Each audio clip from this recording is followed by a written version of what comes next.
Provinsi Lampung menyimpan beragam kekayaan budaya dan sejarah yang sangat berharga. Salah satu tempat yang menjadi pusat pelestarian tersebut adalah Museum Lampung.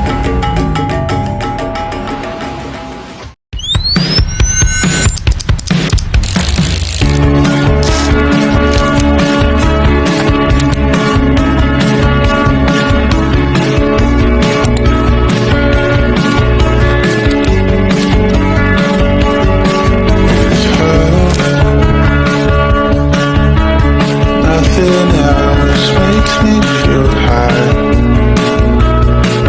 She's like such a light. It's good. Something about it changed my state of mind. Halo, kami mahasiswa-mahasiswi Universitas Malahayati sedang berada di Museum Lampung Ruwajuran. Museum ini menjadi tempat pelestarian sejarah dan budaya Lampung. Melalui berbagai koleksi peninggalan bersejarah, alat musik tradisional, serta pakaian adat khas Lampung. Melalui kunjungan ini, kami ingin mengenal lebih dalam nilai budaya dan sejarah yang dimiliki Provinsi Lampung.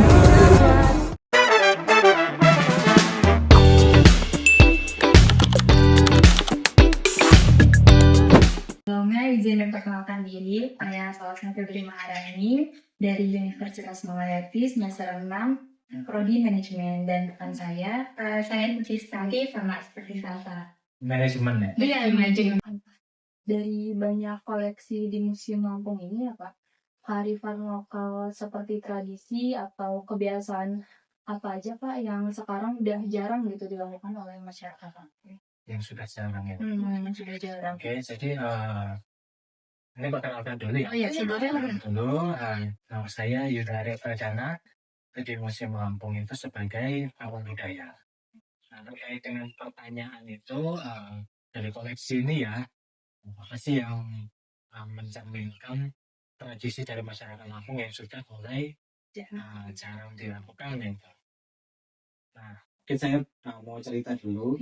Sampai pertama itu adalah menceritakan mengenai sejarah alam, sejarah alam Lampung, dan juga sejarah manusia Lampung. Jadi sejarah Lampung ini dihuni oleh manusia, itu masa praksara itu sampai dengan sejarah setelah kemerdekaan. Itu lantai 1. Nah, sedangkan di lantai 2 itu yang letaknya memamerkan mengenai tradisi masyarakat Lampung. Dan tradisinya seperti apa? Tradisi yang berkaitan dengan upacara gaul hidup masyarakat Lampung. Upacara gaul hidup itu apa?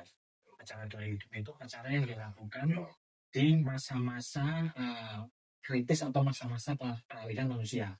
Misalnya, yang pertama gaul hidup manusia itu diawali dengan kelahiran. Nah, kelahiran itu dilakukan upacara, terus kemudian setelah lahir si anak tersebut berkembang, remaja, nah dia dihitan itu kan usia remaja, atau yang perempuan mungkin ini yang pada nggak tahu ini, diasah gigi.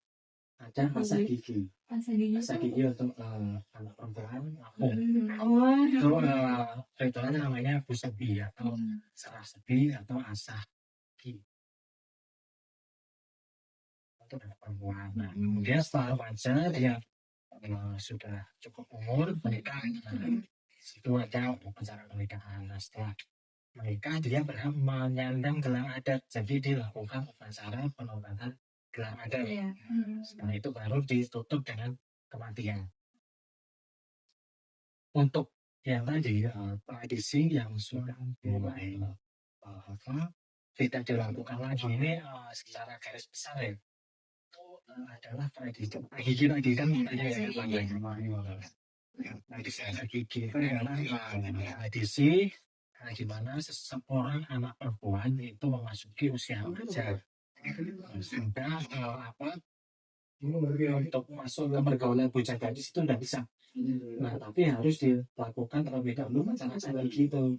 Nah, gigi itu filosofinya adalah untuk mengendalikan diri terhadap hawa nafsu. Jadi di lantai 2 itu ada alat berupa siungan, mungkin nggak tahu juga siungan itu alat yang merupakan wadah untuk meramu obat. Nah, jadi sekarang di masa giginya itu kan pasti ada rasa ngilu. Iya. Itu dia ramu obatnya itu dengan orang rotan. Jadi seperti itu Ya, ya. Menarik sekali ternyata Pak. Selanjutnya, menurut Bapak sendiri itu upacara adat kampung apa aja Pak yang sekarang udah jarang juga dilakukan walaupun bendanya tuh masih ada di museum ini. nanti mungkin pusat lagi ya. Itu yang paling utama karena itu banyak sekali yang sudah tidak tahu.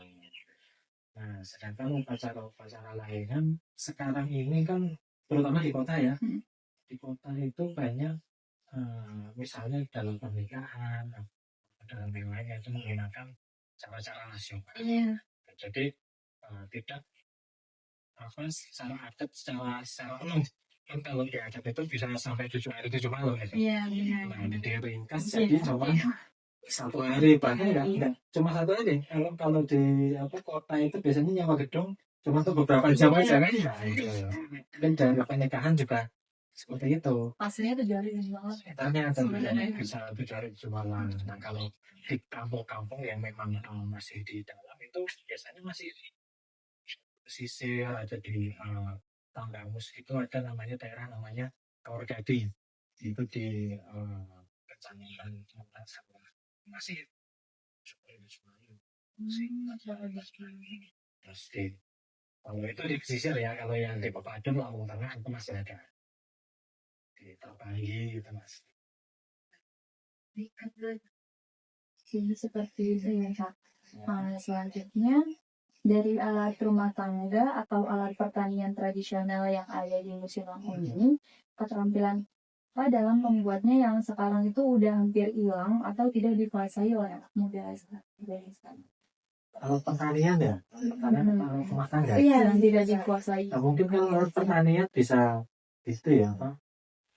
Ani-ani, saya nggak tahu ya. Nah, jadi sebenarnya ani-ani itu kalau zaman dulu itu adalah alat ya, alat untuk memotong padi.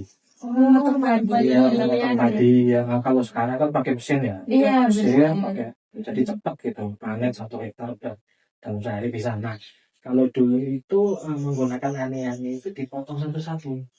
Jadi padi gitu ya. Dipotong. Nah, jadi nanti setelah genggaman itu penuh diikat. Jadi banyak ikatan gitu. Nah, terus nanti habis itu dikeringkan disimpan di dalam lumbung ini warnanya itu untuk menggunakan padi-padi yang sudah diikat kecil-kecil tadi. Itu mungkin salah satunya. Terus selain itu kalau alat rumah tangga itu berkaitan dengan keterampilan perempuan Lampung zaman dulu itu salah satu syarat ya perempuan Lampung itu boleh menikah itu adalah bisa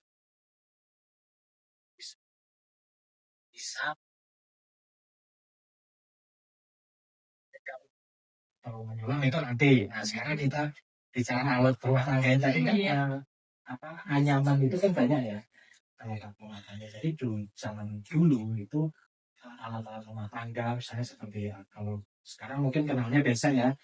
Nah, itu ada namanya kecandang, terus ada berunang, ada nyiru, itu alat-alat rumah tangga yang berupa anyaman itu dibuat oleh perempuan Lampung. Dan itu untuk saat ini mungkin sudah tidak berlaku lagi aturan itu. Gadis itu yang boleh menikah itu adalah yang bisa kan? Bisa. Nama-nama anyaman yang dulu dipakai itu kita baru tahu. Jadi kalau nyiru udah. Nyiru itu kan itu yang untuk menanti ya. Kecandang tadi. Kecandang, terus berunang. Kalau kecandang tuh kecandang itu sejenis bakul ya, bakal bahasa Jawa bakul sih, tapi itu namanya kecandang untuk wadah kayak yang di depan ini, di depan yang untuk wadah wadah itu ada. Terus kemudian berunang, kalau berunang itu untuk membawa hasil panen dari ladang atau dari kebun ke rumah, jadi bentuknya seperti tas.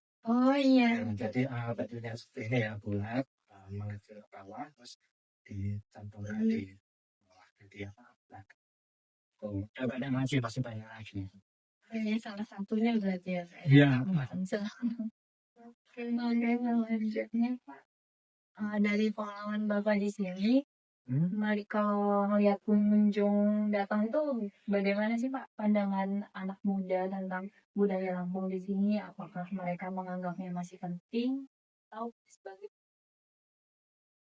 Mungkin kalau yang kunjungan hanya apa namanya ikut rombongan ya kan banyak ya ikut rombongan ya rombongan sekolah study tour gitu lihat gitu ya biasa aja ini biasa aja ini gini begini pokoknya nggak melihat nilai pentingnya biasanya gitu. Tapi kalau yang kunjungan khusus misalnya seperti mahasiswa penelitian terus atau ada apa namanya siswa-siswi juga SMA SMP itu yang memang ditugaskan khusus itu biasanya mereka bisa melihat itu wah ini nih ternyata ini penting ya makanya ditambah kelas ya kunjungan biasa kan kita kayak lewat aja pengennya ke pantai kok penasaran aja ya Pak? ya. Oke Pak, yang terakhir, apakah ada benda di museum ini yang dulu itu sangat penting dalam kehidupan atau upacara adat gitu, tapi sekarang udah tidak dipakai lagi karena digantikan oleh teknologi atau budaya modern gitu? Banyak sebenarnya Banyak ya? banyak mau yang paling tua Iya boleh. yang paling tua itu kalau yang paling tua jelas alat batu tapi jangan yang gitu lah alat batu tangan gitu loh pak ubah kita bicara koleksi masterpiece-nya aja ya masterpiece Museum Lampung itu adalah salah satu koleksi terbaik terbaik karena apa karena nilai sejarahnya dan pengalamannya nah mungkin kalau udah ke depan mungkin di apa bagian prasejarah di bagian zaman logam itu ada koleksi namanya Nekara Oh iya, dan Bejana Perunggu. Nah, Nekara dan Bejana Perunggu itu adalah koleksi dari masa prasejarah atau prasejarah, tapi sudah zaman logam. Jadi manusia itu memiliki keterampilan alat-alat dari logam, jadi udah bukan batu lagi. Dan itu tentunya sangat apa ya memiliki nilai seni yang tinggi dan juga nilai sejarah yang tinggi dan kesakralan yang tinggi karena itu adalah benda upacara. Karena Nekara itu pada masa itu dipergunakan untuk bunyi bunyian sebagai kendaraan ya untuk bunyi bunyian dalam upacara sakral terutama upacara pemanggilan hujan.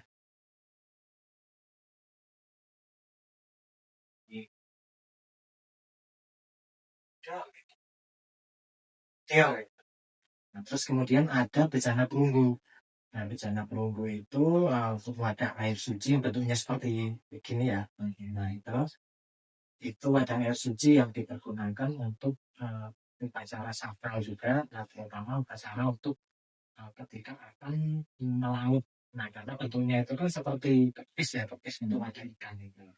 Nah, itu kami kurator itu mengkajinya dan menyimpulkan itu adalah digunakan untuk upacara ketika akan melaut dan itu sangat langka di Indonesia sendiri hanya ditemukan 5 nah, 1 di Lampung terus ada lagi di Kerinci di Sampang Madura di Kalimantan terus di Subang nah itu 5 nah di dunia ada berapa di dunia ternyata cuma ada 7 5-nya di Indonesia nah ini 2-nya ada di beberapa Vietnam dan di Kamboja, Phnom Penh. Masih banyak Indonesia nih. Iya, padahal sebenarnya kalau dilihat dari jejak produksinya itu ada di Dongson di Vietnam bagian utara, tapi malah justru penemuannya banyak di Indonesia.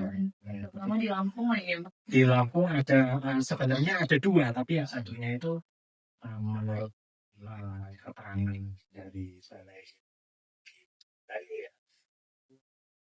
hilang dicuri. Jadi dari sekali. Dan itu kalau sekarang jelas sudah tidak dipakai.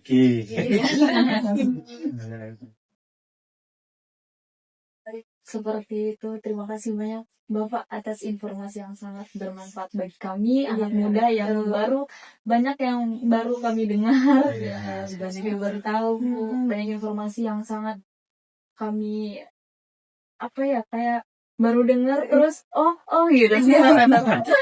Kalau semuanya nanti lebih banyak lagi. Iya.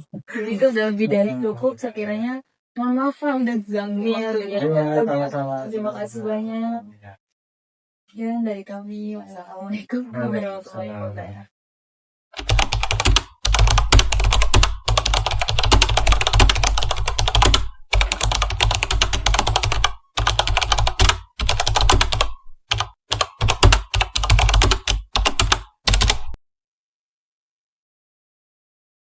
Jadi, pemerintah perlu menerapkan kebijakan Living Museum yang mengintegrasikan teknologi digital dan program Maestro Mengajar untuk menghidupkan kembali narasi ritual serta keterampilan tradisional yang hampir punah. Melalui kolaborasi pendidikan berbasis etnopedagogi, kearifan lokal Lampung direvitalisasi agar tidak sekedar menjadi artefak masa lalu, melainkan identitas aktif yang relevan bagi generasi muda di era modern. Kesimpulan wawancara hari ini yaitu adanya patahan budaya, di mana benda-benda Museum Lampung hanya menjadi saksi bisu karena hilangnya praktik ritual, keterampilan tradisional, dan kearifan lokal masyarakat. Hal ini menjadi tantangan besar untuk tetap dijaga identitas budaya agar tidak hanya menjadi artefak sejarah, tetapi tetap hidup, bermakna, dan relevansi.